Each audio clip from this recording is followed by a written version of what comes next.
Good afternoon, esteemed panel members and the Good afternoon. participants. On behalf of ASBM University, I welcome you all to this webinar. I request the participants to kindly mute their microphone and also the video. They can use the chat box for their questions. I have welcomed you on behalf of ASBM University. As a university, ASBM is new. It was established last year.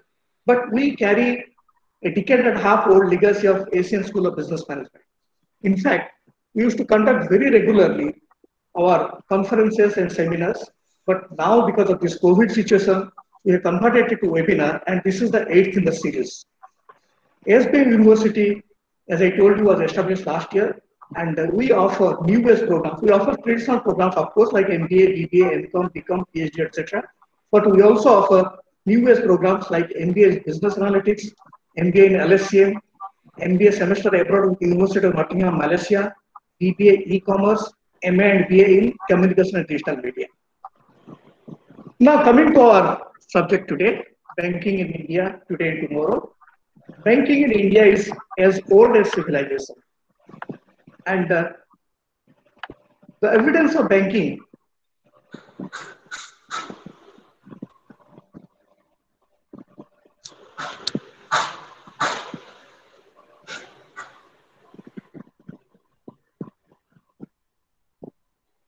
and our Jatakas, see, 5th century BCE and Kautilya Arthashastra, 4th century BCE, they mention about interest. Particularly, trade finance was very much there during the Maurya dynasty, during the Gupta age, and also during the Mughal era. Banking, as you know today, or modern banking, it came to India in the late 18th century with the establishment of Bank of Hindustan in 1770 and General Bank of India in 1786.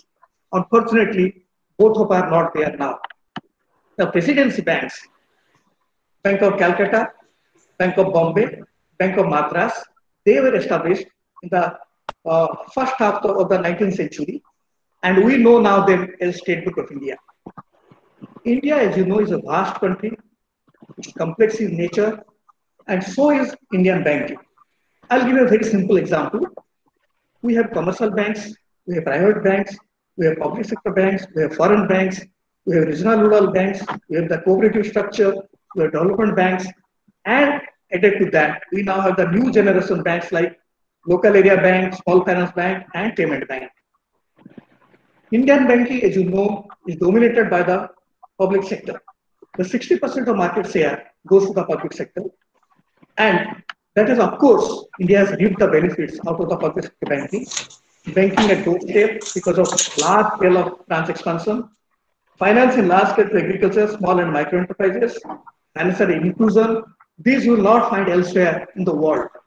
But over the years, our public sector banking has developed certain systemic weaknesses. And now, two major problems are plaguing the banking sector in India. One is mounting bad loans, like popularly known as NPA. Recovery and recycling fund is a primary importance in banking. And we have large-scale stress asset. The second major problem that we find is frauds and other ethical issues. As I told you, public sector banking dominates the banking sector in India. So, attempt was made to consolidate public sector banking through mergers, restructuring, and privatization.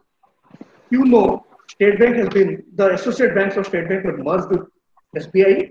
Bharatiya Mahila Bank was merged with SBI. The experiment started with the State Bank of Saurashtra, merger of State Bank of Saurashtra, and it was completed in 2017. Last year, Vijaya Bank and Jana Bank were merged with Bank of Baroda, and this year you have seen a number of mergers like Oriental Bank of Commerce and United Bank with Punjab National Bank, Syndicate Bank with Canada Bank, Allahabad Bank with Indian Bank, Andhra Bank and Corporation Bank with Union Bank. So the number of public sector banks, which at one point of time were 27, it has reduced to 12. And the regional rural banks, which numbered 196 at one point of time, now they are at 56 only. And IDBI Bank has been privatized. Of course, the result is yet to be seen because the major mergers took place only this year, 1st April 2020. But In addition to the problems that banking used to face earlier, we now have a pandemic. It has added to the woes of the banking. And to do justice to this, to do justice to today's webinar, we have with us three eminent bankers. Our first speaker today will be Sri Amitabh Guha. He joined State Bank of Saurashtra in 1972. He held various responsibilities of increased criticality in the State Bank system. He was the managing director of two banks, State Bank of Travancore and State Bank of Hyderabad, and he was deputy managing director, inspection and management audit of State Bank of India till his superannuation in 2008. Then he served South Indian Bank for 6 years as the chairman. Now Mr. Guha serves on the boards of 4 companies as independent director. Our second speaker today is Sri Jyoti Ghosh. He has a long association of 4 decades with banking and finance. He has various important positions in State Bank Group, covering the entire gamut of commercial banking. He was managing director of State Bank of Bikaner and Jaipur. Then he had a stint in Bandhan Bank as senior advisor to the managing director.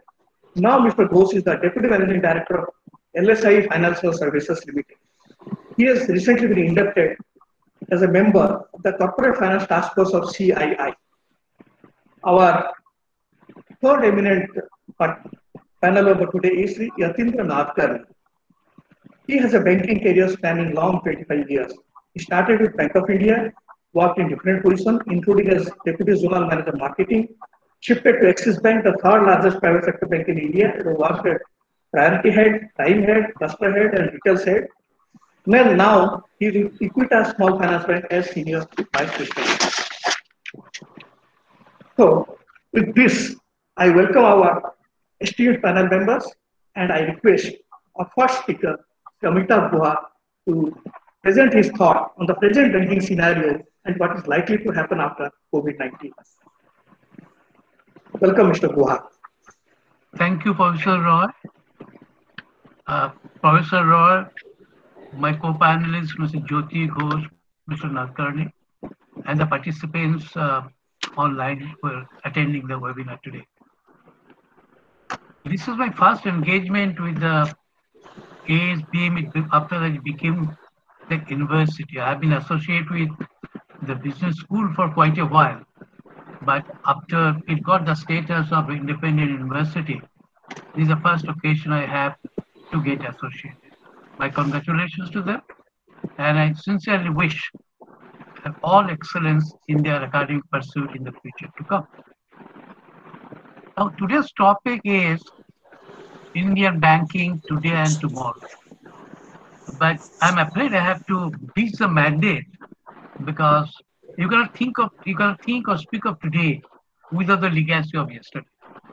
And it's more so in a complex situation like this, unless you speak in continuum or carrying the legacy of the past for which the impact is visible or seen now, I think it will be unfair to make an assessment of that. Like any other countries, particularly the developing countries, banking sector is a very critical, pivotal on which the whole economy evolves. And India is no exception. And the model of Indian banking, essentially of intermediary, has been predominant in the past, and notwithstanding the development we have seen in other verticals, is still continuity dominant intermediary and making fund available to the economic activity. Today, if we set aside for the time being the impact of COVID, we need to go back almost 13 quarters back, and we'll observe that there have been contracting GDP.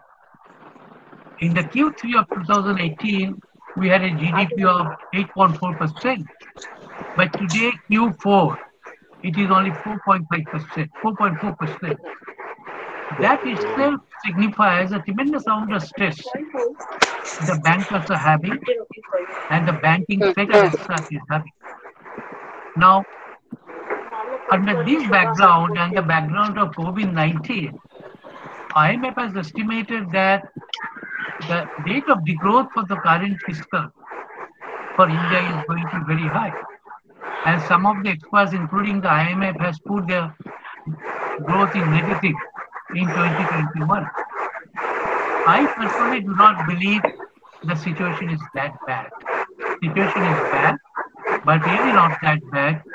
We might be able to have a positive line at the end of the year. My optimism comes from the fact agriculture segment is very well poised, giving the good bumper crop this year, giving the rainfall expected this year, and the other avenues which you have been seeing, agriculture is going to play a very pivotal role again in the overall economic growth.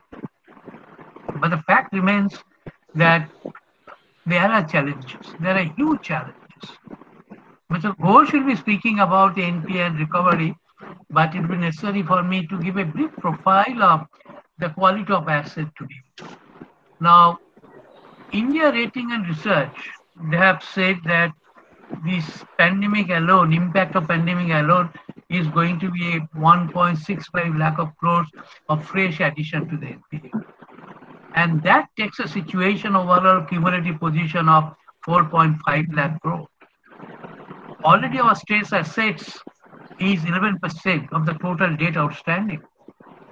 And if you take the added burden of the impact of COVID, then it's going to be almost 18%. The cost of advances is going to deteriorate from 3.5% to 4.25%. This scenario, Jyoti will be speaking to you, is a very challenging scenario and very challenging for the banks and the bankers who will be handling the situation. Now, RBI and Government of India has come out with some facilitating process. They have tried to introduce some enabling provisions. But if you have taken note of the whole package, which have been announced by Reserve Bank of India or Government of India, essentially dependent on how the banks are going to implement it. Entire package, the government package, or the action to be initiated pursuant to the decision taken by Reserve Bank of India, except in one or two like CRR, most of the things are dependent on the banker. And because the last mile delivery has to be done by the branch managers. Notwithstanding the fact that government have been very generous, but no money have been allocated for this package out of the government fund, it is being estimated that money is going to be generated by provided by the bank. And there lies a big catch.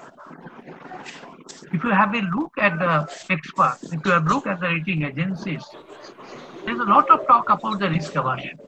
Bankers are not really taking the step they should take to really stimulate the economy. And my random speaking with my colleagues who are at the helm of the affair, there's a lot of reservation in pursuing the expectation of the government. The point is, risk aversion has not been something new; it is always there. But given the fact of huge amount of NPA already in the books of the banks, the huge number of potential NPA, and we understand, of course, it's not in public knowledge, public domain, that loan made by Mudra under the Mudra package, Mudra products, things are not very good there, not very healthy there. Even in spite of most of the package the India ratings have done, they have done based on the study of 500 over-leveraged corporates. So you could imagine if you add up the SMEs, add up the small trade finance, you add up the MFI loans, things are going to be a big challenge. To me, it is necessary to do loaning immediately. Money has to be made available. Some of the bankers I spoke to, they say, sir, they're not many takers. And they're obviously to be many takers because nobody is sure what is going to happen when the pandemic is going to get over. Unless you know that. So nobody like to invest. It's very obvious. I was talking in the beginning that, there is an issue of risk management. How that is going to be. So when the bankers are concerned, one thing they have to rigorously, religiously do pursue the indication of the policies given by Reserve Bank of India. But there will be expectation on my part that in the past we have seen it, bankers have been always a whipping boy to bail out industry, bail out. I would like to mention here, you will sound very nice, that even when the Yes Bank almost wanted to dump, it was a public sector bank who has to come and rescue them. The question is a free enterprise. If you earn profit, you don't contribute anything to public exchequer. When you lose, why public exchequer or public sector bank will come and rescue you? That's a different story altogether. This is the topic of today. But the fact of the matter is that if the government wants the bankers and banks, particularly my bank manager's colleague, who will be the last mile of delivery, they have to be assured that there will be no syndrome of staff accountability when the loan goes back. In my career at the banker for 37 years, I have seen that when the government has come out, bankers have gone out and done their best.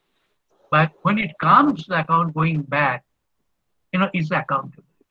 So there is a need to revisit the accountability policy, and if the account goes back, the bench manager will not be accountable given a situation where they have complied with the given guidelines. For that matter, all banks have the SOP, standard operating procedures, where the credit is concerned. And I must say that of all the risks bankers pursue to follow, credit risk is the most solid compared to the other risks we have. And this I'm talking in the context of application and doing at the ground level. Credit policy is definitely quite robust, but somehow that it has been able to deliver the result it should in the context of good credit. And as you know that with almost 4.6 crores of lakh crores of NPA estimated, things are going to be very bad about it. Now, let me have a quick look what RBI has done. And RBI done as a prudence, making the liquidity available. Government of India has also come with a huge package, 20 lakh crore Atmanirbhar Bharat program. There are other package for SMEs, other package for agri. But if you have a critical look at it, everything is going to take time. We are talking of infrastructure, huge emphasis on infrastructure by Government of India and Reserve Bank of India. Infrastructure does not come up in days or months. It takes time. It takes months and years to come. We have talked about, for the first time, infrastructure in agriculture. We have talked about creation of infrastructure in mandi, in the farm gate and the aggregating points. Those are very critical, and those are going to support the banking system well. But they need to be done. They need to put in place, and they need to maintain and sustain. Creating is easy. Sustaining it for the effective result is very, very difficult. We have seen in the past so many schemes has come, so getting back to the core issue of the package, that it has to be delivered by the banks. Today I was reading an interview of Mr. Kamath. He's one of the pioneer banker, not only India at international level also. He also making such observation that banks should keep money. Now banks are asking, where are the takers? The question today, if you have a look at it, MFI funded units, but it's very small traders, small artisans, where recovery was close to 97, 98%. That recovery has come down. And there is a cycle, and this is the time they need money. Unless the bankers or any other agencies, MFIs or NBBF, reaches to them, the green shoot we are talking about, or the PM talked about the other day, is not going to have any consequence in the long run. So we need to do our action points. If two-term, one is short term, what we need to do immediately, say for the purpose of fiscal up to 31st March 21, another is long term, where infrastructure, capital. Second point coming to that there is not of changes going to come post-COVID. We do not know when it's going to get over, but I am not too hopeful about working from home. That methodology, how much it will be applicable for the bankers, where there is hand-on and field actions. You have to be on the ground really to perform and to deliver.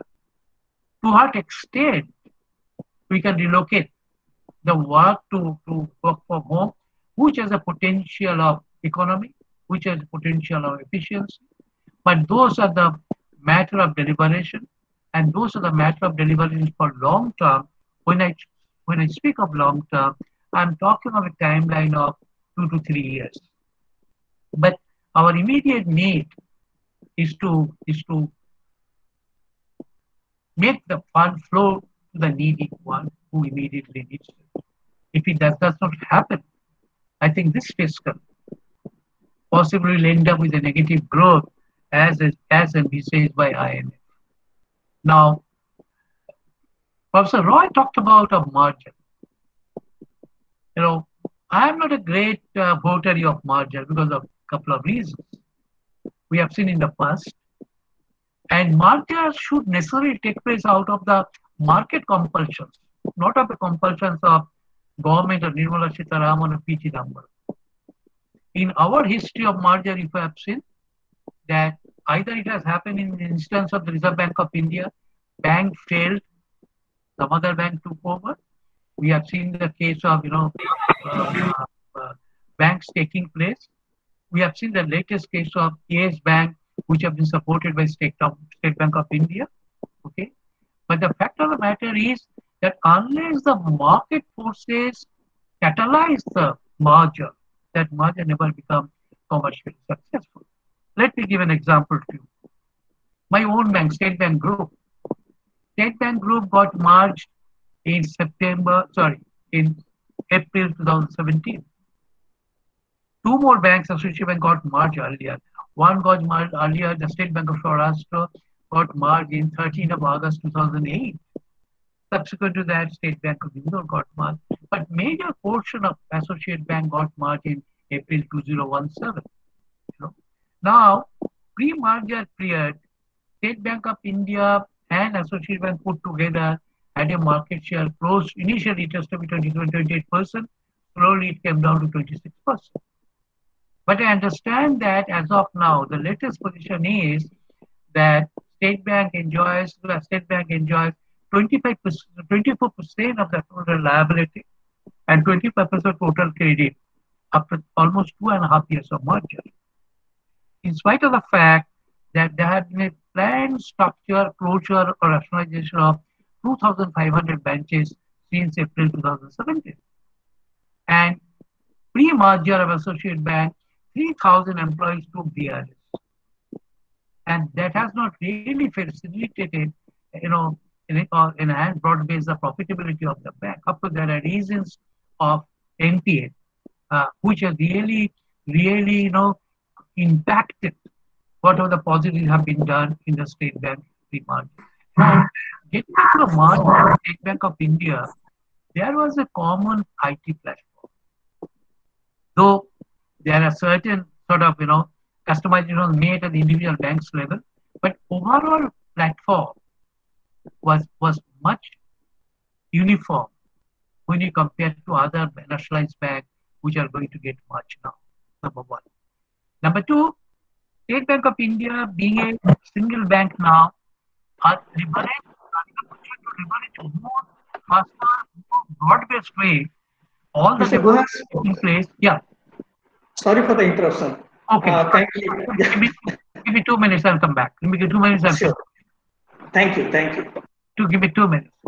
So, merger must have some, if I, 1 plus 1 does not make 2.5, I don't think it's effective merger. 1 plus 1 should make 3 ideally. If it does not make at least 2.5, 1 plus 1 merger making 2, why should I merge at all in the first place? The challenges for the public sector nationalized bank is going to be the platform, the culture. State Bank of India is one, uniformity or consistency of the staff. They are State Bank Group. But here what has happened, I won't take a name of the bank. Here it has happened that, MD from Bank of Baroda, general manager from United Bank of India or other bank, and that has created a lot of disconnect. And I am sharing what I heard from Horses Small, MD of a bank, Calcutta-based bank. Okay, those are the challenges are there. If we can really take care of the challenges, and it is a big challenge we have. And if you can really make merger 1 plus 1, 2.5, if not 2.5, if it's more the merrier 3, I think then we have a good time ahead. But up to 2001 is full of uncertainty. Government has to be as sincere as the bankers want to be. Unless there is a complete connect between the government and the implementing level, I don't find the economy is going good in the near future. Thank you.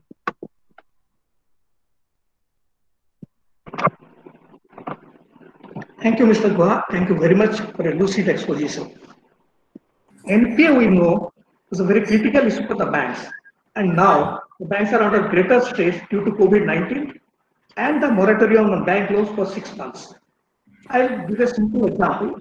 RBI estimates that rupees 38.68 lakh crore of bank loans are now under moratorium. 65% of Bank of Baroda's loans are under moratorium, 65 to 70% of IDBI Bank's loans under moratorium, and 90%, I repeat, 90% of microfinance of Bandhan Bank are under moratorium now. In this situation, I would request now our second speaker, Sri Jyoti Ghosh, to share his thoughts on recovery issues, viability of banks, and impact on the economy. Welcome, Mr. Ghosh. Thank you, Professor. My respect to Professor Rai and Dr. Obijit from ASBN for having given me this opportunity to speak in this occasion. My respect to Sri Guha. I would say Sir because Sir was indirectly my boss at SPG also. He was heading with that at that point of time. And it is a long association with him. And Sri Nadkarni, an avid banker, what I gathered. My association with ASBN goes back to 10 years, since 2010 when I got posted in State Bank of Hyderabad when I was in recovery. And it has strengthened over time. And I'm really grateful we have been providing various opportunities to the young students, professors, etc., whereby I also get a lot of inputs for my lectures and all. It's a two-way interaction. Guha sir has already laid the foundation and spoken at length on the various issues on Indian banking, with special emphasis also on risk management, which, as he has very correctly guided us, there should be a super session of risk management, because ultimately that is what makes or breaks a bank. Once you are aware of this, hitting a bank, you can take corrective actions. So that is a very important thing which he has pointed out. And I would not go into most of the topics which Sir has touched because he has dealt with length. So let me start off. The whole concept of non-performing assets started in 1992. At that point of time, I was based in Bhattacharya, which is around 45 kilometers from Varanasi. And what was this annual we were paid? Earlier, we used to have high interest. Interest never got paid. Merely the profits were booked and everything was hunky. Then started the policy of identification by RBI. We have come a long way. Definitions got changed when the account is identified as an at present asset is an asset, including a lease when it ceases to generate income for the bank. In very simple terms, I have put it. Interest and installment or installment of principal if it remains unserviced and overdue for a period of 90 days is applicable on the term loan, and all this is applicable on the Reserve Bank of India guideline of asset classification commissioning norms of 2016 June. I will not repeat. It takes care of cash credits and goes into equally securitization derivatives, agri advances, also has treasury products fully. So it has a view of wherever the bank is lending money, whether by way of investments or whether by way of or cash credit. The instructions are very clear. Every year in 4 quarters, we continue identifying NPAs and going forward to recover. There are certain rules and regulations for NPA. I'll just digress a bit. There are 4 kinds of assets. Standard asset, which is a performing asset which pays you interest and installment, EMI, or whatever you see on time. And it is not NPA at all. Then comes the substandard asset. That is the first category where it is paying and servicing interest, installment, EMI, you for 90 days. It picks up only 90 days by the system. Thereafter, it stays there as a substandard asset if there is no other negativity seen, like fraud, total deterioration, all securities, and collateral and security coming when it automatically migrates to a loss asset, and you have to provide. After substandard, you have got the category 1 year after substandard. Mr. Ghosh, asset Mr. category. Ghosh, Mr. Ghosh. Hello. Mr. Ghosh, I think 2 instruments are switched on at your end. Kindly switch off one to avoid this noise.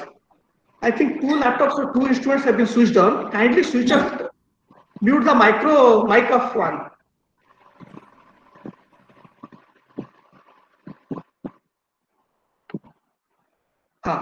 Thank you. Thank you. Yes, please go ahead.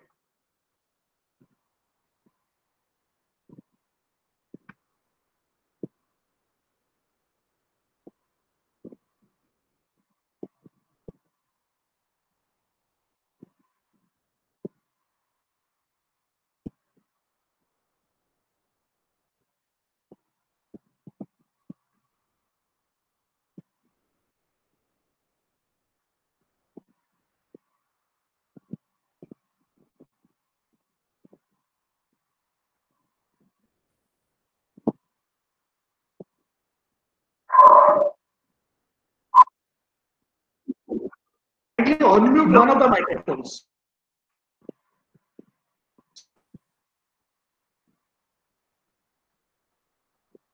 Mr. Ghosh, I think there is some problem.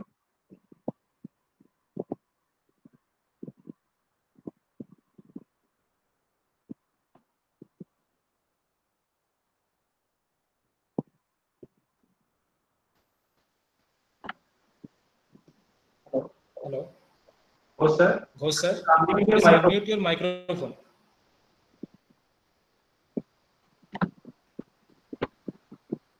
Not audible actually. Not audible actually, sir. Mr. Ghosh, both the microphones are muted.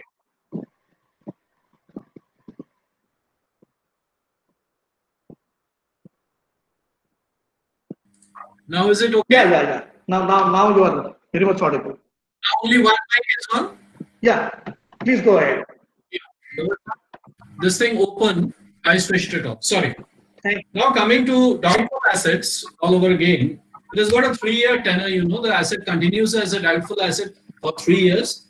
Thereafter migrates to a loss asset where you have to provide 100% of your exposure. And that is a huge hit on the bank's bottom line. The net profit obviously will be hit. As I mentioned earlier, even a standard asset on discovery of a fraud can migrate straight away from the standard position to a loss asset because every security happens to be wiped off and the bank loans becomes uncovered, clean, and it has to be 100% provided for. Now, an interesting fact is that Taking the data from August 13, 2013, the NPA was just below 6%, more or less, for all scheduled commercial banks, GNPA, obviously, and it went up in the year 2019 right up to 9.1%. There was a huge hit. Identification by Asset Quality Review, which started in the year 2016 by Reserve Bank of India, ended up in identification of lot of irregular assets as actually NP across the board, across the industries, big, small, whatever you say, whichever kind of asset, it got picked up as per Reserve Bank of India guidances given to the banks from time to time. The non-performing assets as on February 20 for the public sector bank stood at 7.27 crores. As per a report, this data harks back to September 2019. It has reduced, obviously, as per Reserve Bank of India's governor's address to the State Bank of India conclave organized by SBI, Banking and Economic Conclave. It is there on the RBI site. You can have a look at it.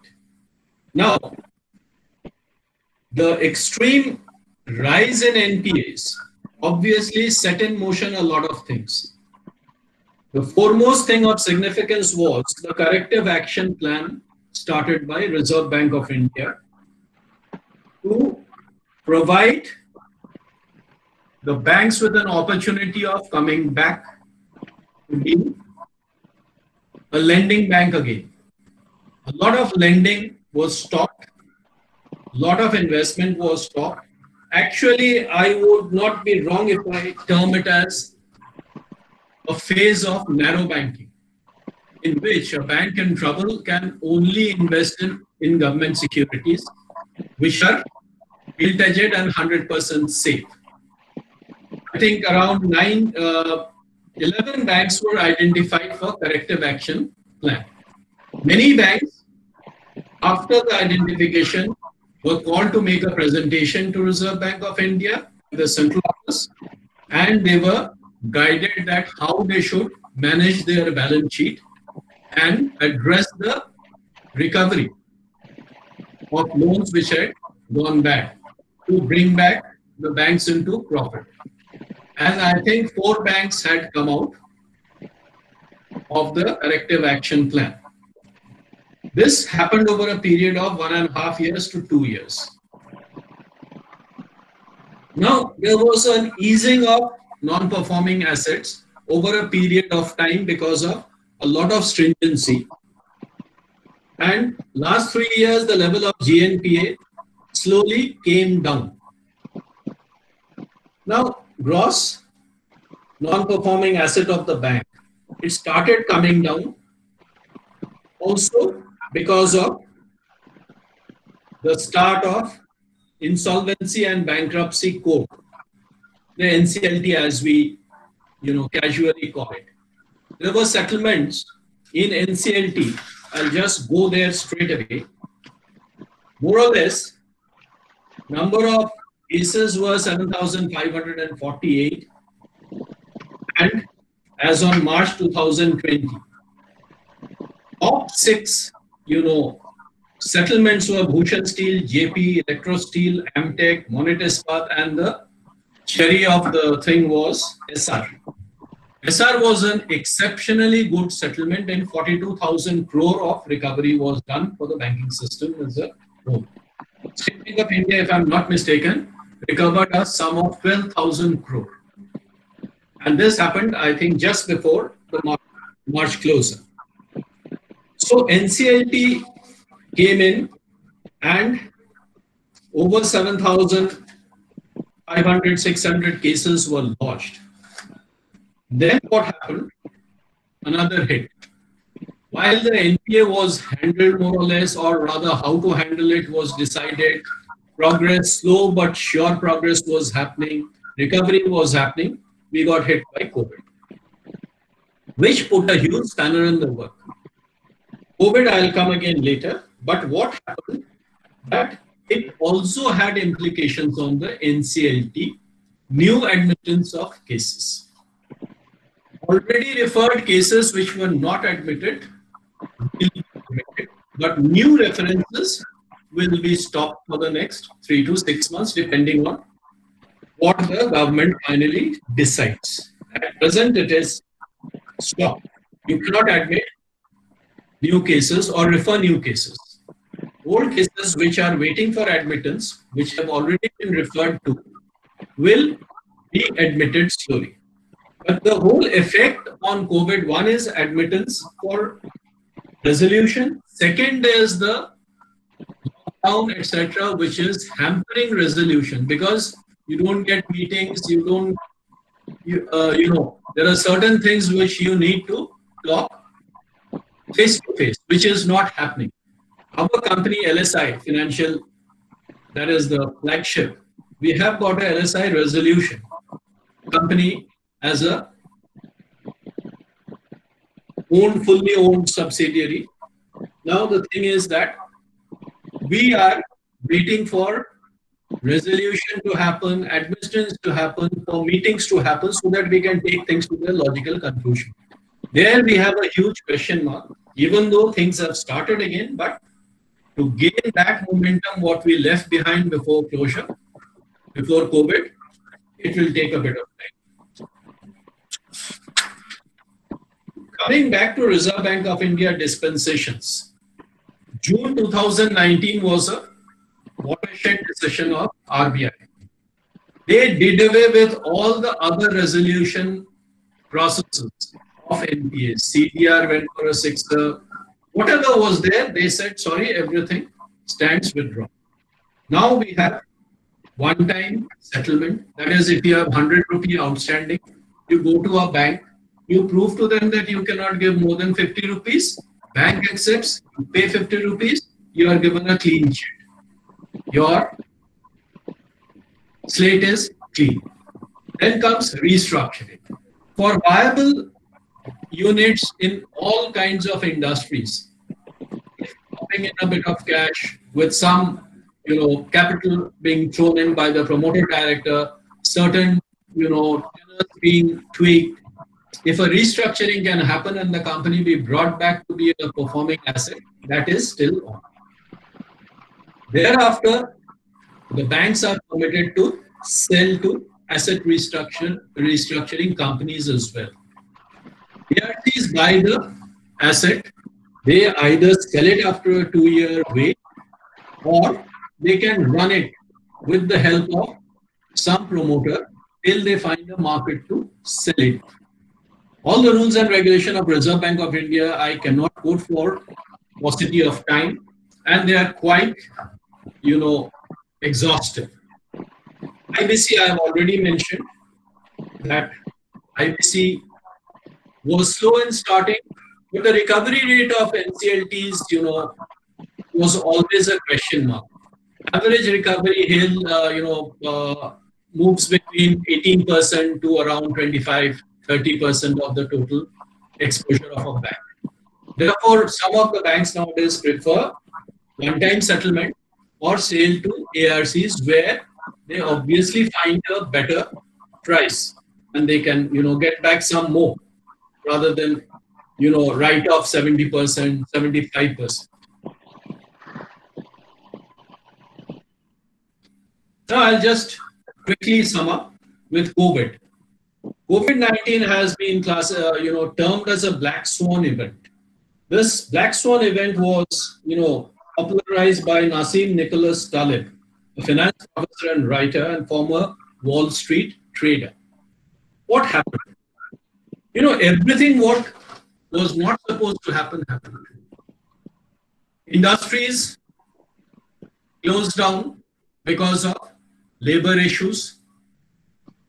Infection spread to the labor. There was lockdown everywhere. Industries just shut down. Production stopped. Loans could not be repaid. EMIs could not be paid by the P segment borrowers, retail borrowers. It was across the whole gamut of financing except agriculture to a degree. Spot on, and agriculture is doing even well now in comparison to the other three: MSME, large loans, and the retail banking sector. Now, what happened? The labor went back, there was huge unemployment, there was huge loss of life, and there was loss of income. Because all companies cannot keep on paying to their labor, white collar workers as well. 50% cut has been announced by top corporates of India because they cannot sustain. Nobody has got that sort of a deep pocket to sustain continuously paying out without any income whatsoever. Example I'll give you, my personal example. My brothers run a school in Bhagalpur. Today morning, I was talking to them. They said we have sustained 3 salaries without taking any fees. Now, bhaiya, it is impossible for us to keep on paying without taking fees. Some schools in Kolkata have stopped internet, procedure for teaching because they have not been allowed to pay any fees. The teachers have also stopped teaching. So all the Mr. Ghosh, I'm sorry. Mr. Ghosh, I'm sorry. That time, please. Yeah, I'll just sum up. Thank you. Thank you. Now, the stress on the banking industry was already there. As Guha sir has said earlier, it got reduced because of PCA, got reduced because of Reserve Bank of India, various guidelines happening, recovery happening, NCLT happening.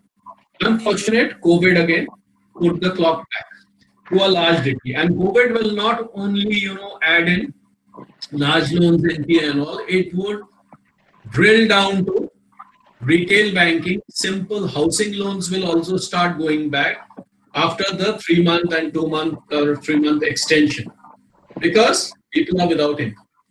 My presentation on COVID is there. Now, just a short this thing, NBFCs were also parallelly financing.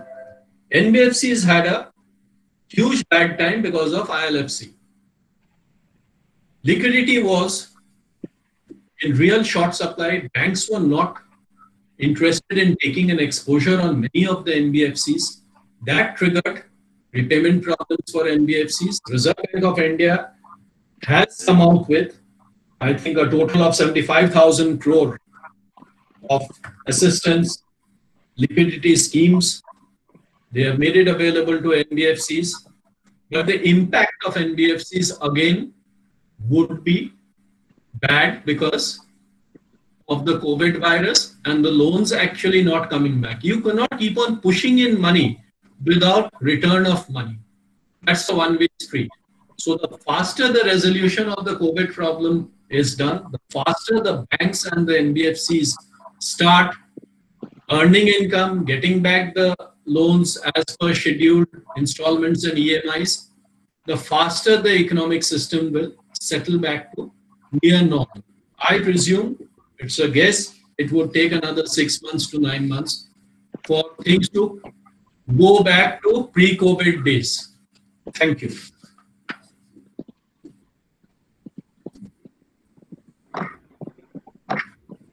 Thank you, Mr. Ghosh, for this lucid exposition. Our third speaker, Sri Yatindra Nadkarni, has a unique experience of public sector, private sector, and news and banking of small finance bank. In fact, the first 2 speakers are from the public sector, whereas Mr. Nadkarni is from the extreme other end of the spectrum. He will now tell us the role played by the new kinds of banks and their operational issues. Mr. Nadkarni, please. Thank you, sir.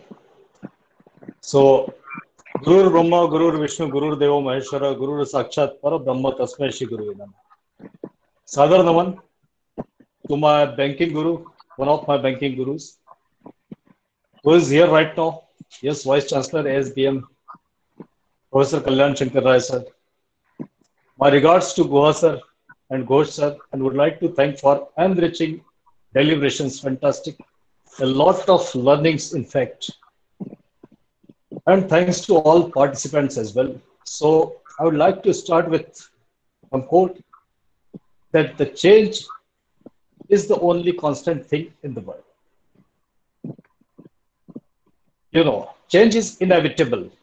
And what we have observed, and no one is an exception as well, banking industry.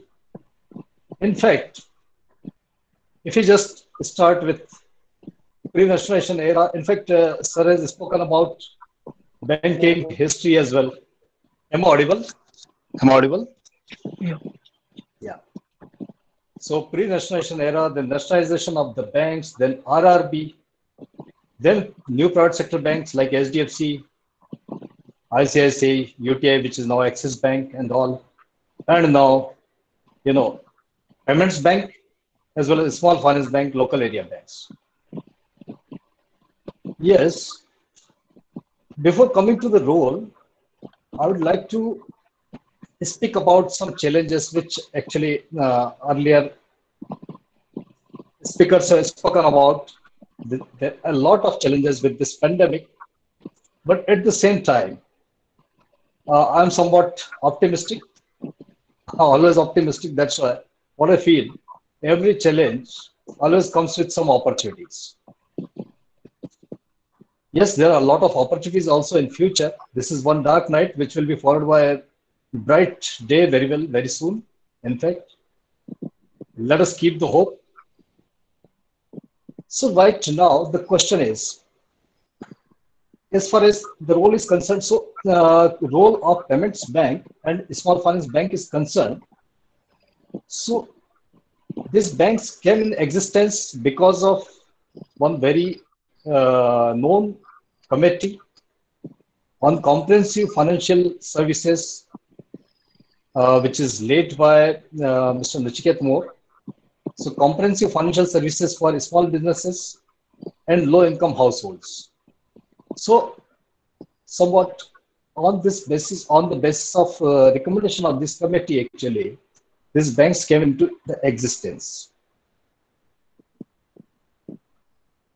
Yeah, there are many public sector banks as well as other private sector banks serving to the people, serving to the community.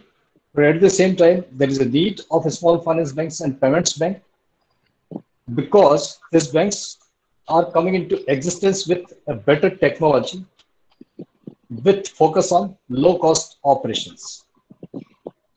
So if we'll speak about the low-cost operations, then obviously one thing come into the mind, and that is digitalization. So as I started with the changes, so you will remember there was a time, a manual, when it was complete manual banking. So a customer at that time, the customer was a customer of a specific counter. Then it shifted to ALPMs. Still, the customer was the customer of a specific counters. Then it is shifted to Cybex. Then customer became the customer of a branch. After Cybex, the technology has actually introduced core banking solutions. And with the core banking solutions, customer has become customer of the bank, a specific bank. No one knows. Like in telecommunication, maybe in future, there will be portability and customer will become a customer of any bank. Which bank? I don't know. No, that will not matter as well. So I will come to the role of this specific segment of specific these banks, Payments Bank and Small Finance Bank. So to play their role, they have to ensure that they will fit on the four pillars of digitalization. 4 pillars of digital transformation, I will say. 4 pillars of digital transformations, yes, because in service industry there are three basic things, basic pillars. One is people, one is product, one is process. So these 4 pillars of digital transformations also link to these three things: people, product, and process. So in people, yes, obviously internal customer as well as external customers, means employee as well as our customers. Okay? So first pillar, which is very important. And with this introduction, what I feel in future, hierarchies will be demolished. Hierarchies will be 100% demolished because digitization will take place, and a lot of hierarchies which are there in the system since long are going to be demolished. Maybe soon, maybe it may take time as well. So 4 pillars: empowerment of employees. That is the most important thing. And here I would like to request SBM as well. They can play a fantastic role here because for empowerment of employees, right now what is lacking is skills development and skills management. I hope with the coming in the coming days, our schools, colleges, and maybe some finishing school kind of thing will be introduced. Some skill development, skill management schools will be introduced, which will take care of these things before anyone coming into the real life. So all the students will go through these things, and those skilled people will be the real asset of our country. So, but at present time, what I feel, we have to work on empowerment of employees. So for that, skill development and knowledge updation is very important. Agility is the most important quality, has to be ensured all the time. Then second part, which comes with customer relationship management. Customer relationship management, and so engagement with the customers. That is the second pillar of digital transformation. Because with proper engagement and to keeping them abreast with the technology which is taking place, and to sensitize them with the risks associated with all these things, is very important thing which banks must take care. Next is optimization of operations. So optimization of operations, yes, as I started with low cost operations. I will come back to this point.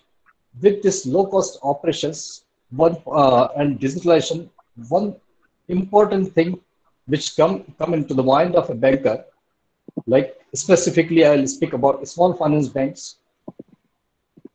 I have some capital. Now I have to ensure, I have to understand where should I deploy it, because that is limited. I must keep capital adequacy ratio of 15%. With this limited capital, whether should I deploy it in branch banking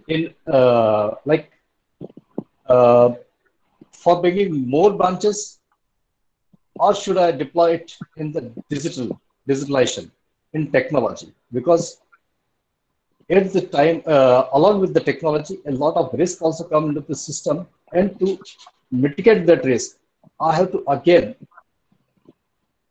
deploy a lot of funds, lot of money to ensure that. Hello, am I audible? To ensure that the risk can be mitigated. Yeah. And last but the most important thing is transformation of products. Transformation of products, because here I can just share some practical examples. Equitas Small Finance Bank is the first bank who has ensured from the 1st of January 2020, we done away with the non-maintenance charges. It was a big step because revenue stream, we decided to cut a revenue stream completely. So this is one example. There might be a lot of so many examples like that. I'll not speak about that because the paucity of the time I can see that. So uh, I would like to close it with the future. See, if we just go look back and go ahead, that is in banking. पीछे देख आगे बढ़. That we started learning in the banking, in fact. So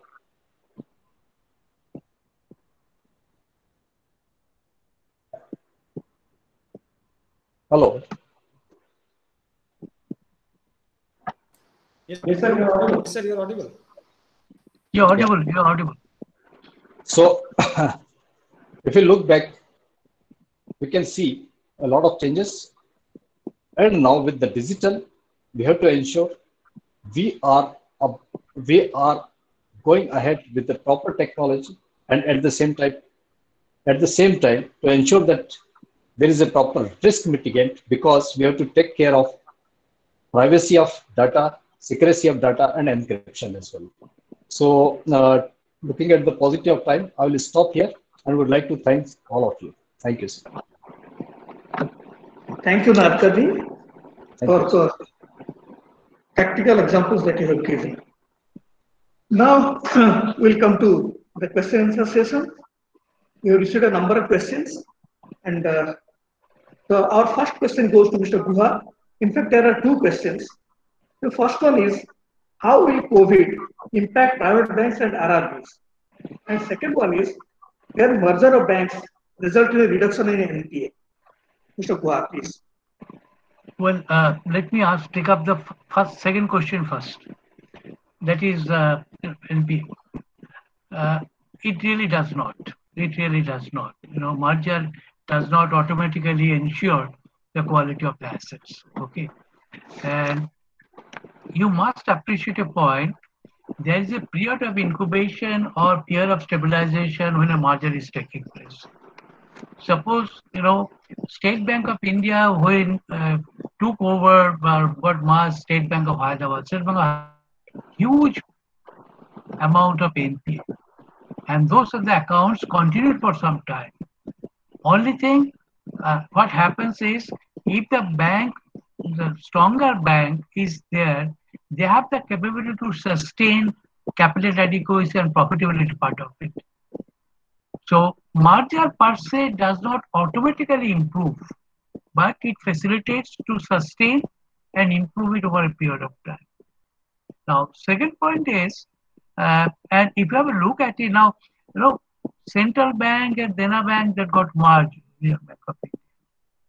given the type of loan assets, bad loan assets Central Bank has or Dena Bank has, and unless you write them off or go for compromise with a huge haircut, there's no way, of addressing the issue.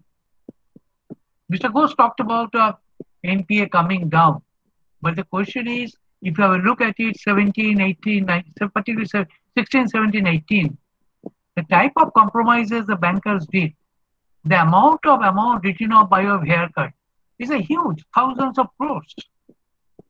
The question is that to clean my balance sheet or clean my book, if I go on offering the haircut and hit my capital or hit my future or potential profitability, and that's not the right way of doing it. Now, as you get the COVID impact, honestly, I'm not sure, because nobody really knows how long the COVID is going to continue. That's the issue. But some of the slides Mr. Ghosh presented here, and there, that's it, where the experts or bankers agree that is going to a slow process of recovery. It's going to slow process of recovery. Economists have debated whether it's going to be V, L, or W, but it's likely V. It will come down, again go up, again go there. So COVID impact, I just like to tell you small way. I'm an independent director in a company which manufactured, automobile parts. So last year the company had a turnover of 2,000 crores with a net profit, not cash profit, net profit of 130 crores. This year the turnover was 1100 crores with a profit of only 19 crores. Okay. Things have come in the corporate sector. Take any big name, senior executives are taking huge cut, 20-25% cut in their pay package. I know a couple of good big companies, possibly to be a measure of token, but even the independent director has taken a 20% cut on their sitting fees, which is not a very big sum, but it makes sense to be on the same page as the employees and other employees getting cut on the salary. So my understanding of the situation is that it will take time. I'm not seeing anything happening in the Q2. Something might happen. Q2 will make the beginning, but you will get a picture, emergence of picture in Q3 and Q4. But it will definitely spill over in 2021 when you can expect a pre-COVID situation, but not in 2021.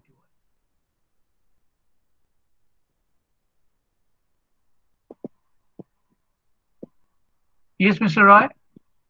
The other question was how will COVID impact private banks and RRBs? Come again?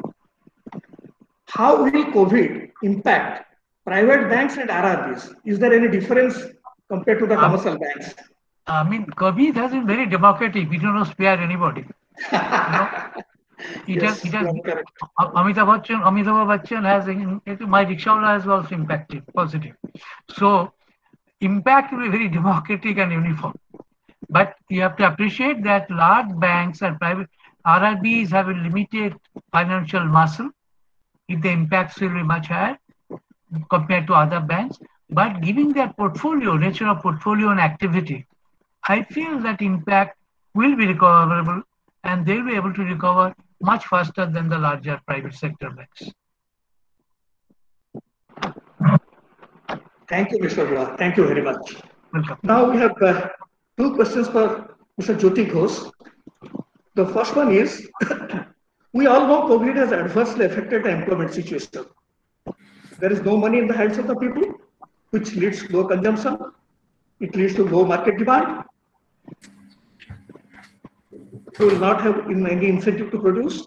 It will lead to further unemployment and reduction in income, even low tax collection for the government. It's a classic example of a vicious cycle. Recovery of the economy now needs creation of market demand, and we have to get money in the hands of the people to increase private expenditure and break the vicious cycle. This is possible through generation of employment. So the first question for Mr. Ghosh is, what banks can do to generate employment, revive the economy? The second question is related to that. What is the impact of COVID on banking jobs? Mr. Ghosh, please. Right. I'll take effect on banking jobs first. At present, I don't think the banks will be hiring that much. Already State Bank of India has deferred their hiring plans. I read it in the papers.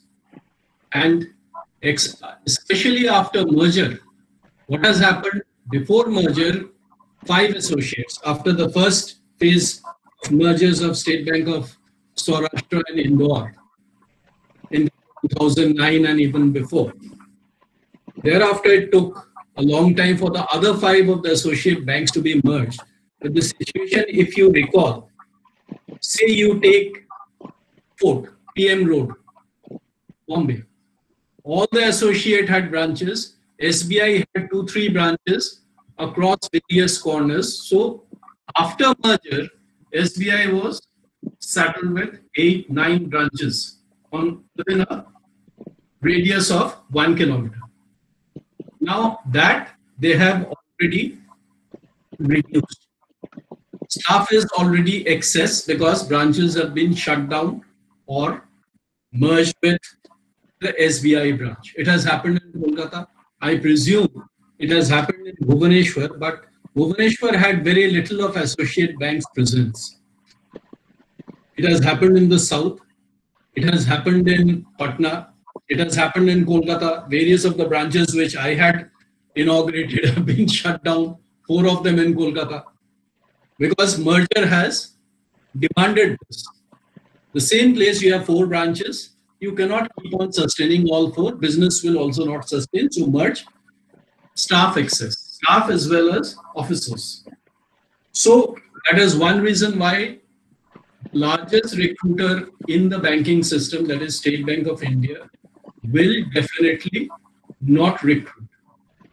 Thereafter, the COVID effect would be that fresh branches in new areas which were unbanked or less banked, etc., which I presume have been identified, those will obviously be deferred for very obvious reasons, that they would find very little of labor, very little of contractors willing to finish the bank branch and make it operational. So that is another reason. Third is investments are large in opening brick and mortar branches. With net profit, of most of the banks taking a hit because of, deferment of interest and EMI repayment. Thereafter, loan book not growing, etc. I don't think banks would be interested in increasing their presence immediately. So my take on employment of the banks, at the banks, I think would be deferred for at least 6 months before things stabilize a bit. As Dua sir said that fourth quarter movement should start. I had in my earlier address very clearly mentioned that it would be probably the the fourth quarter, because all the expectations of the COVID reducing or going away, wishful thinking, never happened. And at least in Kolkata, I am finding it pretty dangerous. I'll not quote any figures because I'm not going into that. So employment by the banks would be very restrictive and very restricted. They may take on specialist cadre officers on retirement of the existing specialist cadre. But the general cadre bank officer who sits in the branch or the deposit, etc., etc. I'm speaking for public sector banks mostly because I have worked in 5. And also I have worked for about 1.5 years. Their recruitment policy is slightly different. Their way of banking is totally different. So microfinance at Bandhan requires a huge staff strength. But then there also, at present, they are not recruiting that much because of the 3-month moratorium for repayment and all. As Professor Rai already said that their loan book comprises 90% or so. Actually, it has come down. It is the microfinance book has come down, but then if you add the finance part which they have taken over from HDFC, Grow Finance, then they are also lending to micro. So, ultimately, if I analyze properly, it has not come down that much. Their exposure in MSME has grown definitely. It started growing when I was there. More or less, I was driving it for some time. Large loans, again, they are very picky and choosy. So I don't think much will be generated, employment will be generated from even the MFI banking institutions or MFI this thing because of the stress, obviously. Now, the other private sector banks, I think that employment generation in the private sector banks will also take a hit because of lack of opening of branches. And, it would be, skeletal staff running the show for some time more, minimum 6 months. All branches will not be open. Everybody will not come to work every day. All sorts of, permutations and combinations are there. But a wild guess, I wouldn't say. A wide guess, I would say that till 6 months more, I don't think it would be seen that there are very large-scale recruitments. So, taking on the first question, I think, can you please repeat the first question? Professor Rai? Yeah, Mr. Ghosh. The other question is, what can banks do now to generate employment and revive the economy? That's a very good question. Now, let me go back to basic economics. None of us were there in the 1930s depression, but the depression phase, which lasted during the 1930s, we had Lord Milton Keynes and the Keynesian economic theory came into practice. Actually, people laughingly refer to that Keynes had propounded that you ask the labor class who are unemployed to dig holes in the morning and fill them back again in the evening and pay them for doing that. Funny, yes, but then that payment which was happening, that was putting purchasing power in the hands of the blue-collar labor class. What did they do with the purchasing power? They went and made demand for goods. Demand for goods did what? That started manufacturing activities. Manufacturing activities required labor again. Manufacturing activists started employing again. Then those people also started spending. So technically it was an upward spiral for employment and generation of income and spending. We exactly need to do that, and we are doing that since long. The Manrega program is part of that thinking. You get an amount of, I think now it is 200 rupees plus a day. And they do small work of shifting earth, moving earth from here to there, doing earth buns, etc. for rivers and all.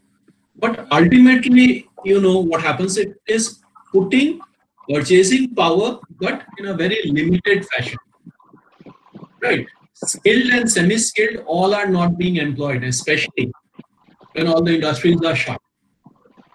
So that is a huge problem which needs to be addressed. Out of 100, if you employ 10 only, 90 are still unemployed. So to reduce that unemployment for skilled labor and unskilled labor, I think personally the government should push for infra, because government investment in infra, construction, etc., not only demands unskilled labor, skilled labor, white collar, all three types, it also demands funds. It also generates infrastructure, would generate demand for cement, iron and steel, and you can build up on this. All that will put purchasing power in the hand of the people, and construction of road, etc., would also aid the same thing. Because I am into, our company is managing on behalf of NHAI 7 road projects, collections, etc., fully finished road projects. We are getting complaints that the repair staff for the road, it's a continuous process because there is continuous repair going on because of wear and tear. People have run away. What happened, or rather what went wrong as per my personal opinion, was that when and the migration of labor started because of lack of income back to the home states. At that point of time, the states from where the labor was moving, they should have set up centers to take care of the needs of the labor, camps, food, clothing, bedding, etc. should have been provided so that the labor would not shift out. Now, getting the labor back is another huge problem. My home state was Bihar till some years back. I was speaking to some of my friends who are doing microfinance business there. They said there is a surfeit of people demanding loans here who have come back from Gujarat, the Diamond Hub, come back from Maharashtra. They have come back from Punjab, who were agricultural laborers there. Because Punjab, survives on Bihar and UP labor. The agriculture laborer there is very little bit Punjabis. They're all migrating from Bihar, etc. Kolkata, West Bengal, the jewelry, the labor involved, skilled labor who are employed by jewelers, they are from Kolkata, they are from Bihar. So all they have migrated back. So the effect is that most of the industries which were labor intensive are in serious problem.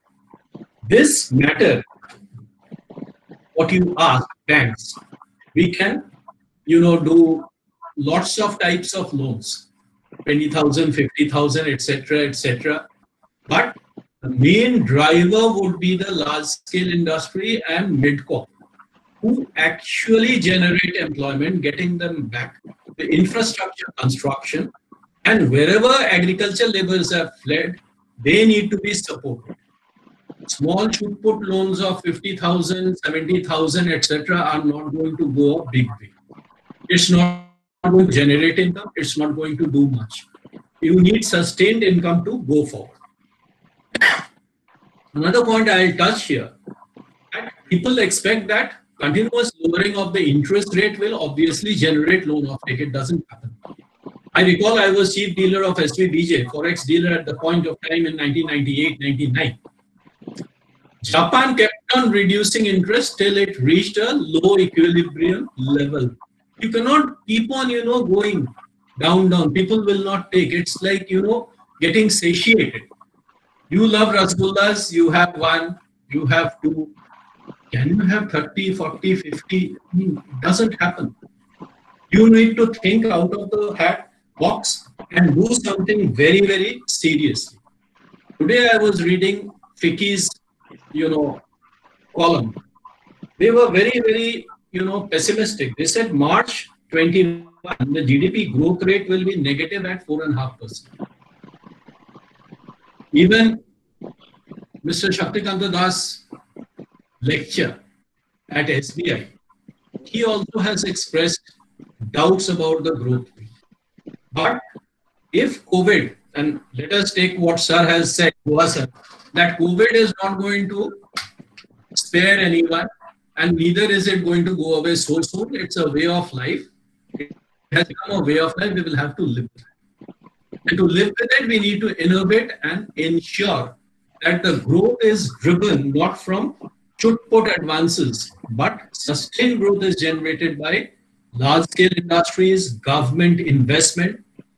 The whole idea was floated by Milton Friedman some, I think, decades back, that only pushing purchasing power in the hands by Keynesian economics does not sustain. You need large-scale investments by the government. So all that has to be done and planned in such a manner, sector-wise, segment-wise, industry-wise, what is necessary, that is what is required to be done by the Ministry of Finance, Ministry of Commerce. Railways, who were the largest probably generator of organized sector employment, also they have already privatized some trains. If you see, disguised unemployment was there in Air India. Other private airlines, if they use 20, workers to service the plane after a flight has landed, Air India, if I recall rightly, it was 250 plus on one plane. That also has to be gone in. Everywhere you need to optimize. And the biggest challenge is the growth rate of the population. That also, I think we should have a look, because we are not having much for capital formation left after the consumption is over. So I'll rest my answer on that. So it has to be, as I'll just sum up, interest rate lowering will help, has helped. Small loans has helped, will help. But as a driver of the economy, you need large-scale investments, large loans to be disbursed, large industries to be functioning again, employment to be generated. It's a spiral where everything is a part. Thank you.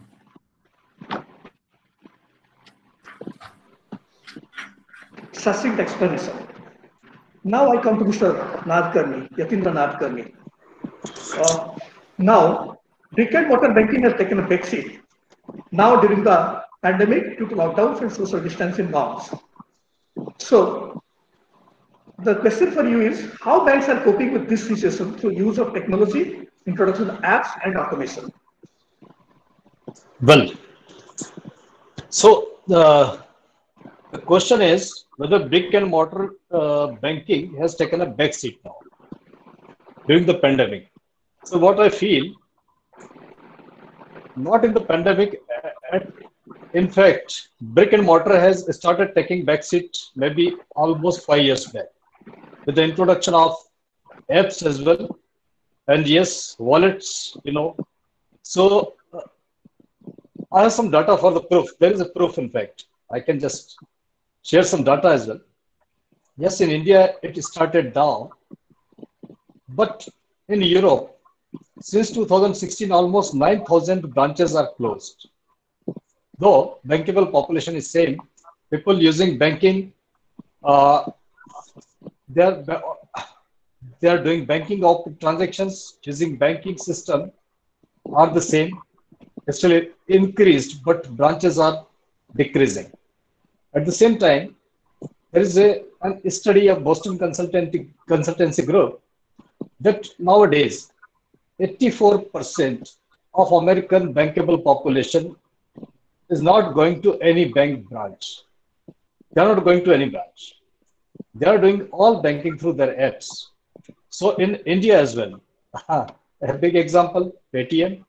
And again, if I'll just compare it with the footfalls in the banks,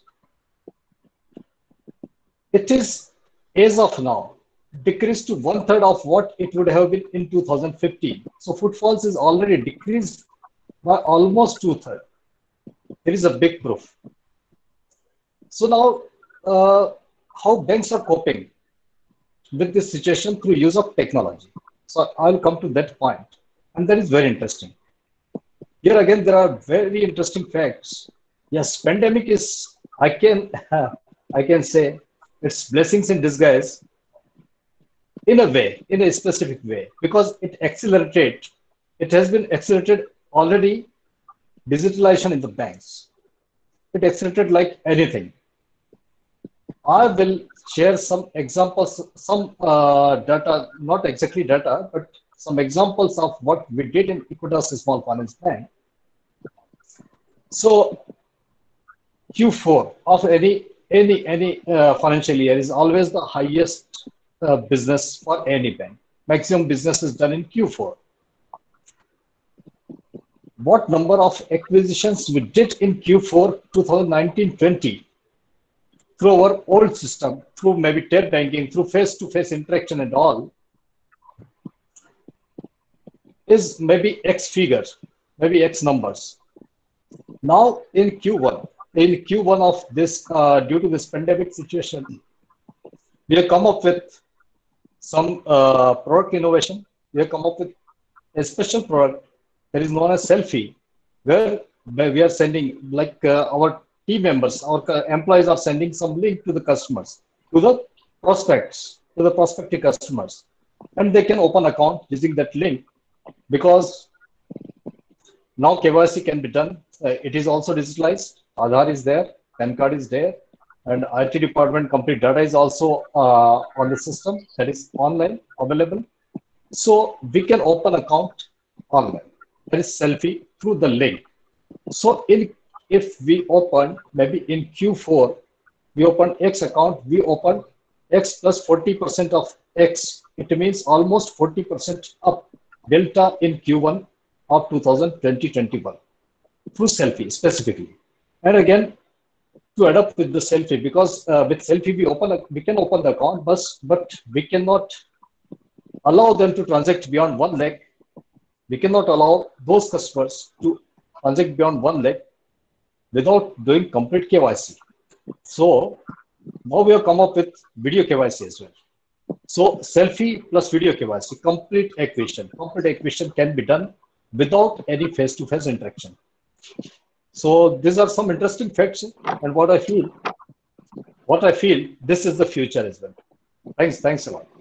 Thank you very much. Thank you. So it's just example. Right. Thank you, sir. You are young, and the future belongs to you. We have many more questions with us, but I'm sorry, because of the time constraint, I will not be able to take up any more questions. My apologies to the concerned participants. So we have now come to the end of the webinar.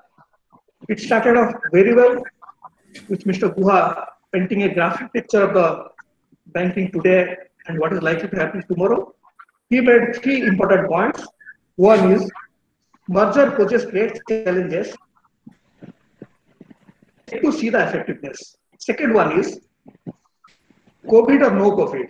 Any government package, anything that comes, it casts high responsibility on the banks, because the last mile branch manager. The third point that Mr. Guha made is risk management is always important for banks, but it has become much more important now because of the COVID. Mr. Ghosh made a detailed analysis of NPA and explained how RBI and the banks are now trying to manage the situation. Mr. Nadkarni gave us the rationale behind establishment of small finance banks and payment banks, and he explained how, despite operational restrictions, these banks are winning over through digitalization. All through these deliberations that we have seen today, runs the thread of optimism. All the three speakers have ended with a note of optimism. And in fact, if you go to history, you'll see that last century, Spanish flu couldn't defeat us. Great Depression, Mr. Ghosh has already explained how we won over it.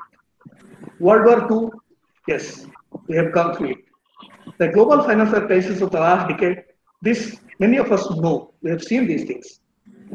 And these things have not been able to defeat the human spirit. I am an optimist as well. I have strong faith in human spirit. So I end with this note of hope. I'll give two examples in support of this. One is that immediately after this first phase of lockdown was declared, the unemployment rate in our country went up to 23.5%. So high. And last month, June, unemployment rate has gone down 11%. Some industries, they started working, and some labor, they have gone back. So it has come down to 11%. Second example I would like to give is, Fitch has forecast India to grow at the rate of 9.5% next fiscal. These are two small examples, but they are indicators of the things to come. My immense thanks go to the panel members. I am immensely grateful to Mr. Guha, Mr. Ghosh, and Mr. Nadkarni for their deliberation. I thank the participants for their participation, for raising questions, and my special thanks go to Dr. Jose Hernandez from Mexico. Before I end, there is a small announcement. We have our next webinar on 24th July. The theme is Positive Thinking and New Look at Happiness. This may sound a little bit unusual, but yes, it's very much appropriate during these stressful times. And this webinar will be moderated by Dr. Sparaki Patnaik, and I hope we'll see you there in that webinar. Thank you very much. Thank you so much. Thank you so much. Thank you, Mr. Guha, thank you, Mr. Ghosh, and thank you, Mr. Nadkarni. Thank you so much. Have a nice evening, everybody.